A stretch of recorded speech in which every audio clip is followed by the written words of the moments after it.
Good afternoon, everyone. It is David Schlotthauer here in the home weather office. In this video, we are going to talk about the latest update on El Nino because it is definitely strong out there when you just look at sea surface temperatures, but the atmosphere not behaving so much like El Nino. So we're going to talk about what that means for the Atlantic hurricane season, and we're also going to talk about what that means for the winter season coming up this year too. Now, if you're new and you really like these detailed updates on El Nino, please consider subscribing if you're new, hitting the like button, sharing this video with your family and friends on social media, and also you can follow me on social media and also hit that bell icon if you did subscribe. So as always, here's a look at the El Nino update from July the 17th. I know this is a couple of days old. Sometimes I do get too busy in the home weather office talking about other weather events happening across the United States and the tropics in the Atlantic because things are going to get active there, and I probably won't be doing as many of these as I would like to in days and weeks to come. So just keep that in mind, folks. If you expect an update on El Nino every Monday, it probably won't work out like it used to, just because we are getting into the active part of the Atlantic hurricane season here within the next month. But shall we? Let's talk about this. So we can see here the alert system status is still an El Nino advisory. Nothing has changed at all, and they did have a detailed El Nino update on their NOAA page a few days ago. So as of now, it is still holding that way at the moment, and they're still predicting that there will be a 90% chance that El Nino will continue through the northern hemisphere winter. That is for sure. But just because we have El Nino does not mean we are going to have a very wet winter season, because we already know that the atmosphere is not really responding completely to El Nino just yet. And I'll show you some proof of that in just a little bit. So the recent evolution of sea surface temperatures have changed quite a bit. I mean, look at this warming that has happened ever since May. I mean, just took off in a heartbeat here. We had some cooling early on, and we're back with it again, with much hotter and warmer sea surface temperatures along the eastern equatorial Pacific, right off the coast of Peru. Just wait until you see the sea surface temperature anomalies on the Coral Reef Watch website. It is pretty astounding to see such an event like this. So we can see that all of the basins have warmed up pretty significantly, and I'm going to do my best at illustrating with what this all means here. So these are different basins. These are different areas that NOAA monitors for the progression of El Nino. So the El Nino or Nino 4 region, which is up here. So I'm going to box this in black so you all can see that just fine. So it's this one right up here. And I'm going to draw an arrow where that points to. So this is the El Nino 4, and that's this basin here in yellow. So see that highlighting? Okay. This is the El Nino 3.4 region. Okay, this is what NOAA usually watches very closely for the progression of really how El Nino will best impact our atmosphere. And that's usually in the Nino 3.4. And that is this area boxed in black. So I'm going to put a box around that too so you all can see that. So it's this box right in here is where we watch. And then the El Nino 3 region, which is down here, okay, or the Nino, I should say. I always say El Nino because we're in an El Nino. That is this red box. So this whole red box in here is the Nino 3 region. And last but not least is the El Nino or Nino 1+2 region. And that is this short white box over here. So we can see now that you know what to look for. Definitely, all the basins have warmed up. You can definitely see the upward trend here recently. June, July, May even. The Nino 3 region has been above average since March. And it's still going up, now running at about 1.6 degrees Celsius. Okay, and then the Nino 1+2 region is even warmer. Look at that, running roughly about 3.4 Celsius above the long-term average. Okay, these are departures, these are anomalies. These are not actual sea surface temperatures, folks, or otherwise people would be complaining off the coast of Peru just how cold the waters would be, right? That would be like 57, 58 degrees Celsius, or Fahrenheit, I should say. So these are departures from average, okay? So these are all running warmer than they should be for this time of the year, and that's why NOAA now predicts that we could have a strong El Nino, at least of my best bets, by late fall into the winter months.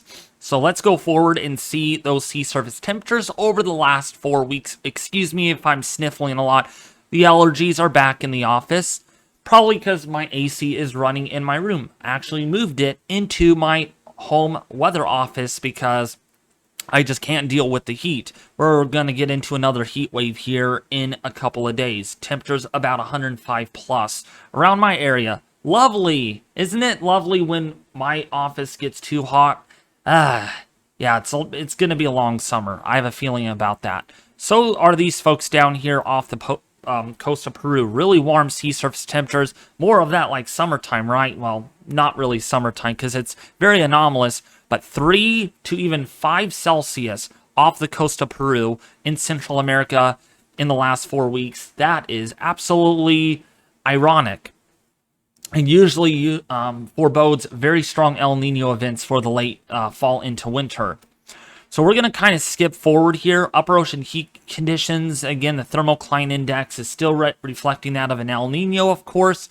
And when we take a look at our central and eastern Pacific upper ocean heat anomalies, yeah, definitely above normal for this time of the year. You can see we have kind of leveled off, but wow, for a little while here, we were way up there, almost 1.5 on the number index, and now we're dropping down a little bit, but still really far above average, and that usually indicates that we have an El Nino to contend with for the rest of this year, probably even into the spring of next year. So we're going to skip this, okay? We're going to skip this because I'm going to show it in this. I'm going to show it to you on the Climate Prediction Center instead. So there's an actual GIF animation of that. So the tropical OLR and wind anomalies, right now we are still seeing stronger than normal trade winds over the equator, just a little bit. But we need those winds to reverse. We need these winds to shift. We need to see these westerly wind anomalies to get piled up, helping to grow the El Nino, shift our pressure and wind pattern across the Central Pacific for a full-fledged El Nino to be declared. We can see wind anomalies at 200 millibars. We are still seeing some westerly winds at 200 millibars. Why is that important? Well, that means the Walker circulation is still slightly stronger than it should be. What we want to see is easterly winds at, say, 35,000 feet. So the wind's doing this aloft, and then the wind's doing this kind of in the low levels. And what that will do, your Walker circulation, I want to get my whiteboard here. Think you guys will be able to see that. Maybe not. It won't work. But either way, I'll do my best here at kind of explaining. So when you get weaker trade winds and weaker upper level winds, your Walker circulation is weaker. So that means you get winds that do this. So your winds in the eastern Pacific are like this. They come up like this, and then the winds do this, they do this, and then they kind of come down here over the western Pacific. So this is eastern Pacific, and this is western Pacific over here. So your Walker circulation is weaker. But now when you get the opposite of a La Nina or a stronger Walker circulation, you get sinking air over here, you get rising air over here in the western Pacific, and that's what usually helps suppress any hurricane activity in the eastern Pacific. So we can see here our weekly heat content evolution. You can see another nice Kelvin wave of a lot of ocean heat is transversing and moving into the eastern Pacific. That's why we have a very warm sea surface temperatures right now, and you're about to see those. But fortunately or unfortunately, depending on how you look at it, stronger trade winds have persisted here for a little while for most of or half of July right now. We'll see if we get another reversal in those trade winds yet again to kickstart this El Nino once again. All right, so when we take a look, our box has been filled here. We're running now 5 or 0.5 degrees Celsius above the long-term average. These are 3-month overlapping means. So you can think about it.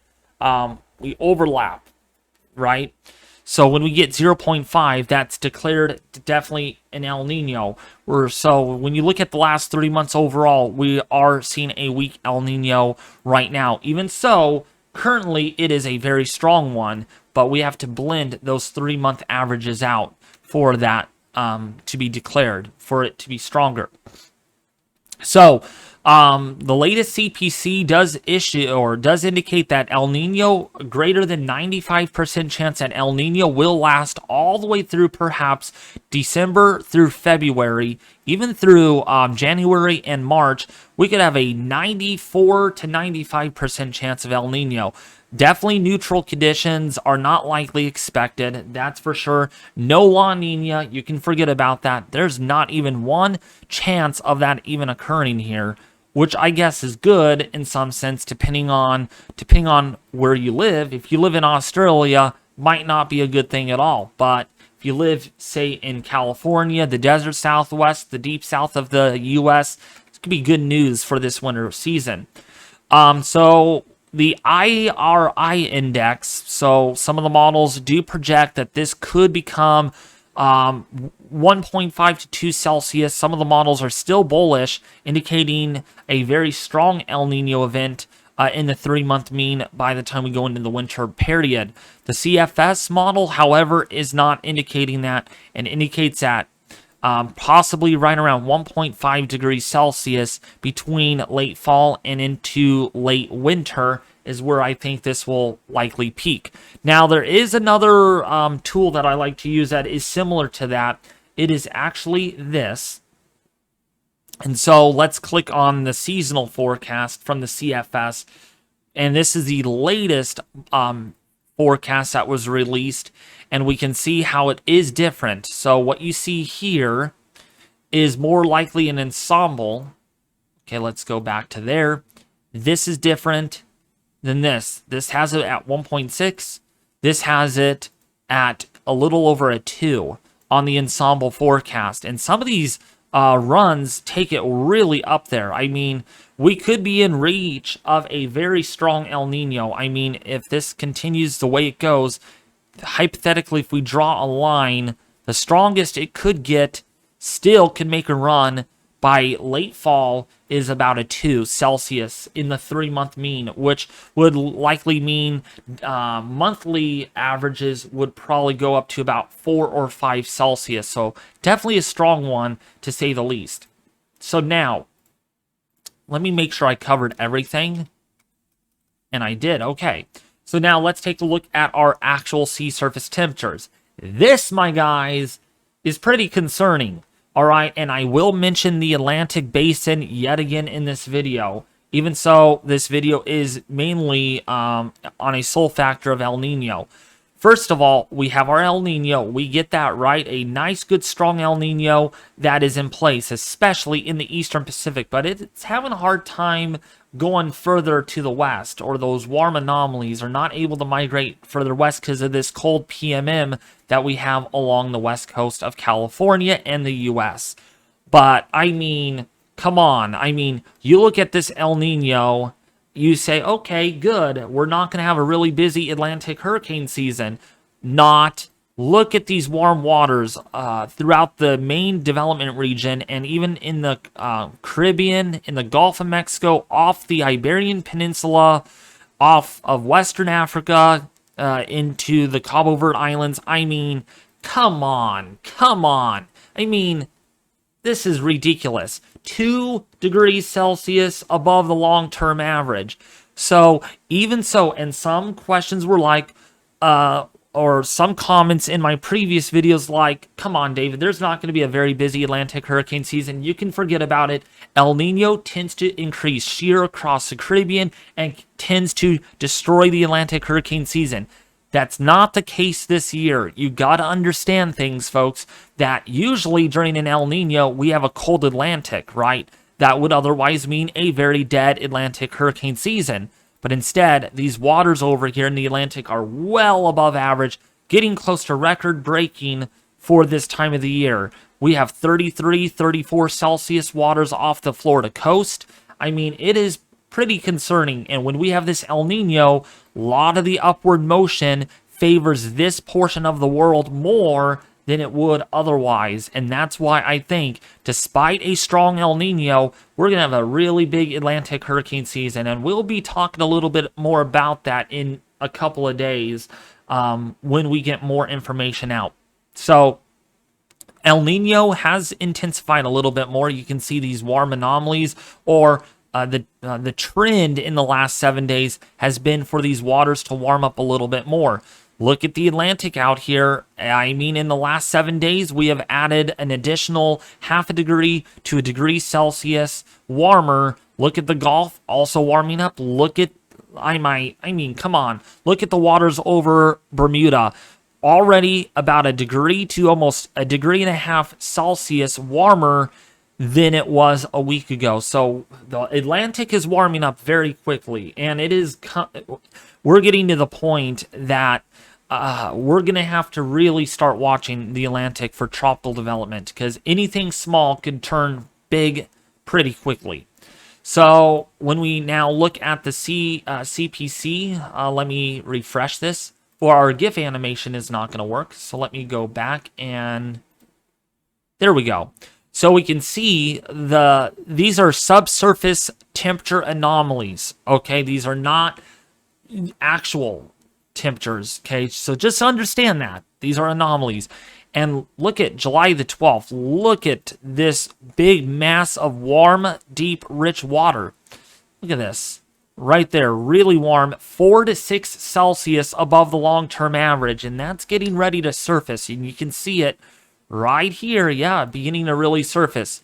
So from here on out, if those trade winds can slacken again, we have a very strong El Nino, believe it or not. And we'll see if this patch of water is able to extend even further west and make its way to the surface to give us a very strong El Nino by this winter season, giving us a lot of rain for California and a lot of rain for the deep south like Texas that is in desperate need of water. Here's the thermocline index, and you can see the warmest water towards the surface, colder water below that in the deeper depths of the ocean. So I wanted to show you all this. This is from Dr. Levi Cowan at tropicaltidbits.com, and we can see the El Nino 3.4 index, definitely on the warm side, almost 1 degree Celsius. This is a average mean from the CDAS, which is a different way of measuring the sea surface temperatures. But you can see right here, almost 1 degree Celsius above the long-term average. But look at the El Nino 3 region, 1.6, as with what we just looked at on the NOAA El Nino forecast there, and it's going up, so we'll see just how strong that gets. And the Nino 1+2 region, yeah, I mean, this is going up pretty nicely. Already the warmest it has ever been so far since April, and we're running almost up to 4 Celsius above the long-term average. That is pretty stinking crazy if you ask me. So much so that, oops, whoa, okay, I don't know why that got highlighted, but I wanted to show you all this, and I rarely talk about this, or I commonly do at the same time. This is the Southern Oscillation Index. I'm going to explain this as quickly as I can so I don't bore the heck out of you all. Simply to put it, this is the pressure difference between Darwin and Australia. So that's over in the Indonesia coast, or the Indian Ocean, Indonesia Ocean. If you think about that, by Malaysia, by the Philippines, and then you got another pressure reading, Tahiti, which is in the Central Pacific Basin. All right, so to put this into simple words, let me go back to Let me actually bring up Google Maps here so I could better illustrate this as good as I can. Okay, so the pressure difference is measured here in Darwin and Tahiti, which is over here. So when the pressure is lower over here, you get weaker trade winds. Sometimes you get westerly winds that blow across the Pacific. But sometimes you get higher pressure over here and lower pressure over Darwin, and that means stronger trade winds, more upwelling in the eastern equatorial Pacific. So right now it is negative, which means the pressure, if we look at our daily contribution, negative 20 for today. When we go and take a look here at July the 19th, Tahiti had lower pressure than it did in Darwin by 3 millibars or so, which equals a daily contribution of negative 20.38. The 30-day average, though, is still in the positive. We came up substantially. We were at almost negative 20 back in late May. We have since come up now to about negative or positive 3. But with these negative contribution numbers, the daily average that is called, we're going to start seeing this probably dwindle and drop again into the negative territory. The 90-day average is minus 6.03. That has been falling quite nicely, and we need negative 7 from the Australian meteorological site for an El Nino to be declared technically. I can almost think it is already because of those sea surface temperatures as we speak. And again, that's what we're looking at right now. Those El Nino waters pretty warm. So now before I do in the video, I do have a couple announcements to share with you. So I want to let you all know, I do apologize if I haven't done El Nino updates recent weeks. It's just there's a lot going on either with heat waves in the US or watching the tropics. And the problem here is, since we are expecting to see a really busy Atlantic hurricane season, a very wet winter across California, well, that's for another day, but the Atlantic is expected to become very busy in August and September, so I cannot guarantee you all that I will have these videos out every single Monday, okay? Or every single week period. It's just, hurricane season is a lot more important than talking about El Nino. Even so, El Nino is important. There is indirect impacts from El Nino than there is from a tropical system or a hurricane, which is a direct impact on someone's life. So I hope you all understand that very much, because I like doing these videos quite a bit, but when there's other things on the agenda to do for the YouTube channel, sometimes we have to postpone these weekly updates on Enzo for you all. So I hope that clarifies everything, and I hope you all understand that very much. But otherwise, if you did enjoy today's detailed El Nino outlook and discussion, please consider subscribing, sharing this with your family and friends on social media. You guys mean so much to me. Once we hit 10,000 subs, I have a lot more surprises to share with you all that you cannot miss. Again, when we hit 10,000, there's going to be some good things coming to the channel. So thank you all for sharing this, liking, and subscribing if you haven't already. See you back here tomorrow with another update on the tropics, probably.